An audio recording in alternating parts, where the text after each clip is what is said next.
Այս իշխանությունը սոցիալական կամ մարդակենտրոն չի։ Դա այս 8 տարիներին տեսել ենք, այսինքն այնպես չի, որ իրենք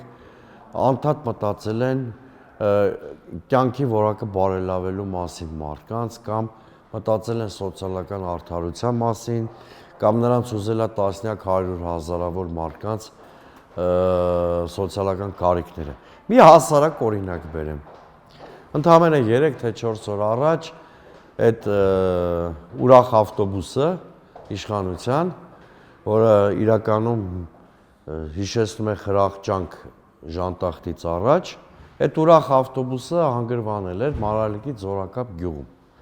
Սոցիալական իշխանության ղեկավարը նման ջղաձիկ ու ոչ ադեկվատ արձագանք չէր տա մոտ 1000-ից ավել բնակություն ունեցող գյուղի բնակիչների շատ տարրական խնդրանքի, նրանք ինչ էին ասում։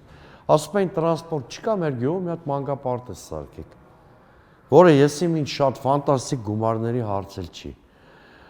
Բայց ինչ տեսակ Փաշինյանի ջղաձիկ արձագանքը, ոնց որ Իջևանը իրանց տնից է բերում այդ փողերը, մի հատ էլ ասում էր էշեմ ինչի են փող տվել եւ այլն, եւ այլն։ Հիմա տեսեք, ու այս կառավարությունը հանգարց գալիս է աշխատավարձերի բարձրացման մասին է խոսում։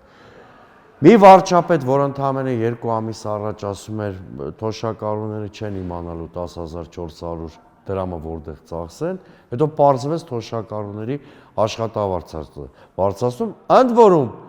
կենսաթոշակների բարձրացման պարագայում Ֆիննախը գրեթե բացահայտորեն հայտարարեց, որ տնտեսագիտական հաշվարկներ տակը չկան։ Այսինքն այդ 78.5 միլիարդ դրամ իրանք չգիտեն որտեղից են հայթայթելու։ Պոպուլիզմը արել են։ Ես չեմ ասում թոշակները չպետք է բարձրացվի։ 1000 տեղ կա պետական ծախսերի կրճատման, բայց իրանք մեկ է, որոշումը կայացրել են առանց հաշվարկի։ Ոնց որ ծախսերը պլանավորեց առանց եկամտային հիմքի։ Մոտավորապես նման բան է։ Այս դեպքում էլ է վստահաբար տենց, ուղղակի նախընտրական արշավը եւ պետքա սոցիալական փաթեթների ձևով ընտրակաշարք մատուցեն հասարակության տարբեր խմբերի։ Սա էս մասով։ Ընդհանրապես խոշորացում կարա ապրիորի տեղի ունենա համայնքների, բայց դրա համար մասնագիտական հաշվարկներ են պետք։ Բոլոր դեպքերում, եթե համայնքը տրոհում ես կամ խոշորացում ես, անպայման մասնագիտական հաշվարկ է պետք։ Ի վերջո ամեն ինչ հանգում է արդյունավետ կառավարմանն ու բյուջետային միջոցների արդյունավետ տնօրինմանը։ Այս երկու հարցի շուրջ է մասնագիտական դիրքորոշում պետք։ Բայց երբ որ ընտրությունից առաջ են տեղական թիմերում խոշորացման գնում, սա լրիվ ուրիշ նպատակ ունի, կարող եք նույնիսկ այդ տնտե բանը մասնագիտական հաշվարկները չնայեք, որտեղ չկան դրանք։ Սա տեղական էլիտաներին ռուսերեն մի հատ շատ լավ բառ կա, նաբրյակի մեջ փայելու նպատակ ունի, այսինքն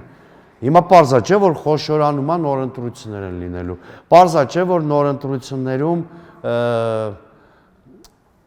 այդ X համայնքների ղեկավարները չգիտեմ, որի բախտը կժպտա եւ այլն եւ այլն։ Հիմա բոլոր էլիտաներին ինքը շանս է տալի, այդ օդում կախված էլիտաներին, էլի ժողովրդական լեզվով հասարակությունը լավ հասկանա, վիզ դնել ԿՊ-ի համար, որպեսզի առաջիկա թիմ ընտրությունում խոշորացումից հետո նրանք վայելեն Նիկոլ Փաշինյանի հովանավորությունը։ Էս է խնդիրը։ Ընդհանրապես ընտրական ցիկլերում նման ցնցումներ չի կարելի, բայց գլոբալ առումով որ թիմերի խոշորացման չի կարելի այդ թիմի ինստիտուտը անցած ցնցումների մեջ դնել։ Խոշորացրել ես, թող մի 10-15 տարի այդ համակարգը գործի, հասկանանք, ասենք, այս խոշորացման մոդելը ճիշտ էր, թե սխալ էր։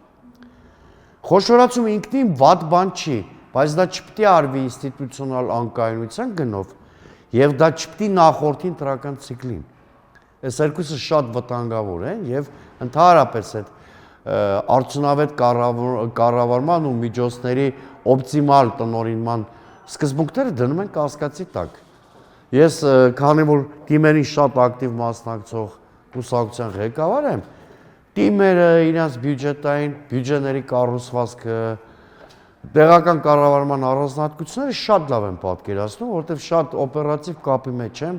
ասենք մեր համայնքապետերի, հավաքանու անդամների եւ այլնի հետ։ Այս ընդամենը տեղական էլիտաների վզին թոք գցելու պես մի բան է հիշեցնում ինձ։ Բաժանորդագրվեք Արմատ մեդիայի ալիքներին YouTube-ում, Facebook-ում, Instagram-ում եւ Telegram-ում։